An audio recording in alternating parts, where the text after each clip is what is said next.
What's going on, YouTube? My name is FG3000, back in the place to be, and in today's video, let's talk about the PVE endgame of Blade and Soul. Everybody wants to know about endgame, so let me show you exactly what you can do in the current content of Blade and Soul. Let's jump right into it. I'll sum it up in one word: dailies, dailies, dailies. But I'll say that one word 3 times for some reason. So there are a ton of dailies to do in Blade and Soul.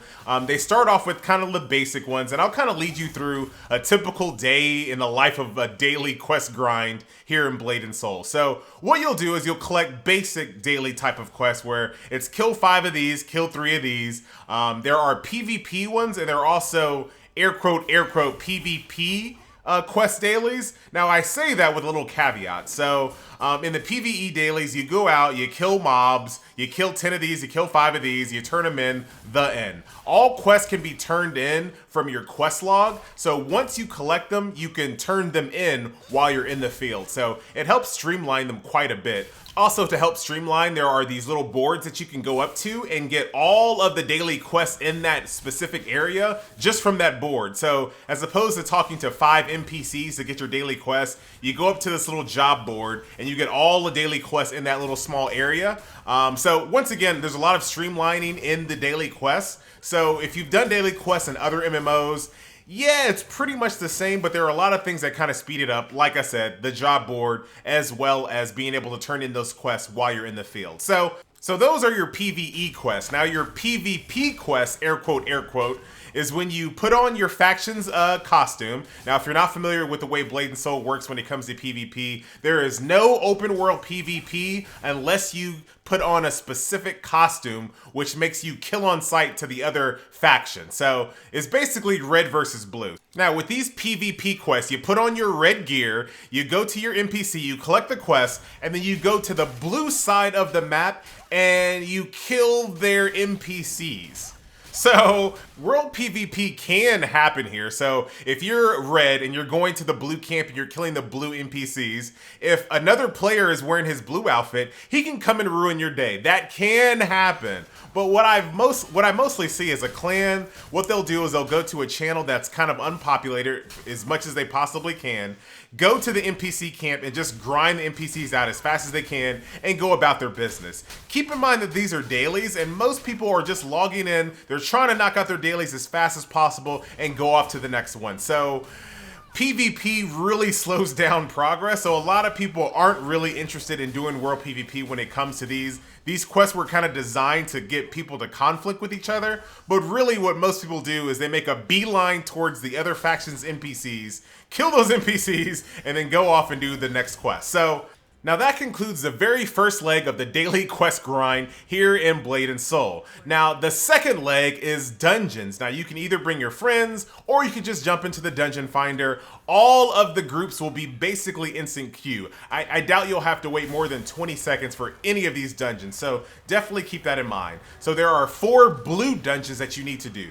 It's the Skittering Tunnels, which is a spider dungeon, the Hall of Ogong, which is like a gorilla dungeon, the Brightstone Ruins, which is actually a really cool end boss in this one, and then there is the Pigsty, which is a pig dungeon, obviously. You'll do all 4 of these dungeons, and they all have daily quests associated with them. Now, all of these dungeons are actually pretty easy, especially once you start learning the mechanics of each fight.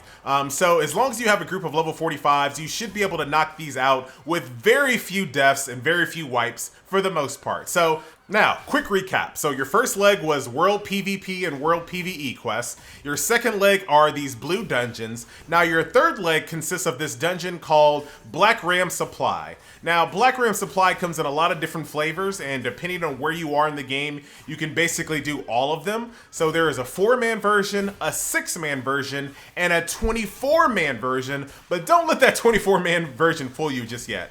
So the 24-man version of Black Ram Supply here in Blade and Soul is not a traditional raid like other MMOs. So the instance itself holds 24 players, but those players don't have to be in the same group. You can go in there solo. It's pretty much up to you. So once you're in this 24-man instance and the 25th person tries to log in, the game creates another channel. So only 24 people can be in a channel at once. So Once you're actually in the channel, the bosses continually respawn over and over and over again. So if you kind of think of like a traditional raid in another game like, let's say, World of Warcraft, you go from the beginning to the raid to the end of the raid, you kill all the bosses, you're done, it's over. Not in Blade and Soul. You go into this instance where the bosses continually spawn, and all you have to do is do damage to the bosses in order to get credit.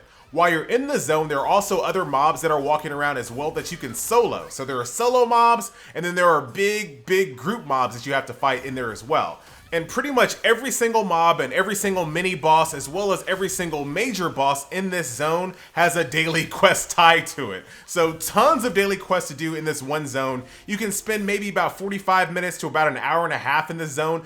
And that of course depends on which bosses are up and how many people are willing to group up. So that is the 24-man version. That is the easiest version. Now you do the same exact zone in the 6-man version for another set of dailies. This is actually going to allow you to get a soul shield that is the best in the game for PvE currently. So you definitely want to run this zone several times to make sure you have a complete epic level soul shield from this zone.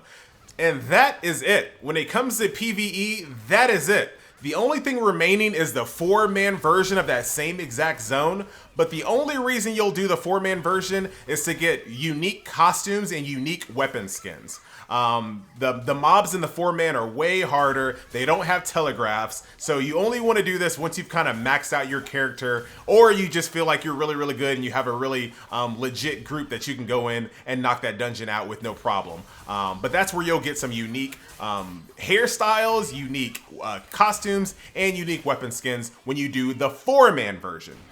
So that's it. That is the PvE in-game currently in Blade and Soul. You do your world dailies, you do your dungeon dailies, you do your Black Ram dailies, and you upgrade your weapons, you upgrade your accessories, and you log out. And you come back and you do it the next day. So you might be sitting there wondering, why on earth would I be doing all of these dailies every single day if there's no real big crazy raid and there's no big like scary in-game boss or anything like that? What I will say to that is that there's more in-game coming. February the 10th, which is just in a few days, there's going to be even more in-game content added, and I'll definitely bring you a video on that as well. But this game is really currently, in its current state, it's all about making your gear as powerful as possible.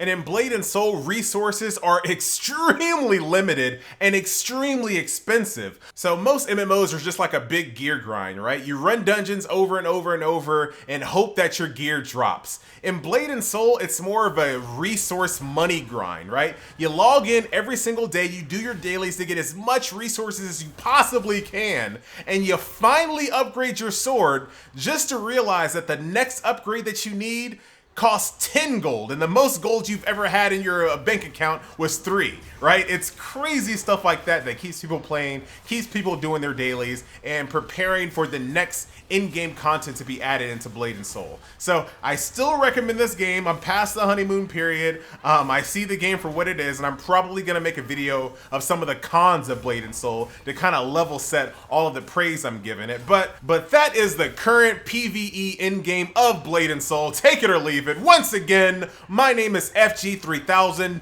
Don't forget to share, like, and subscribe, and come back to my channel for all things MMO and MOBA.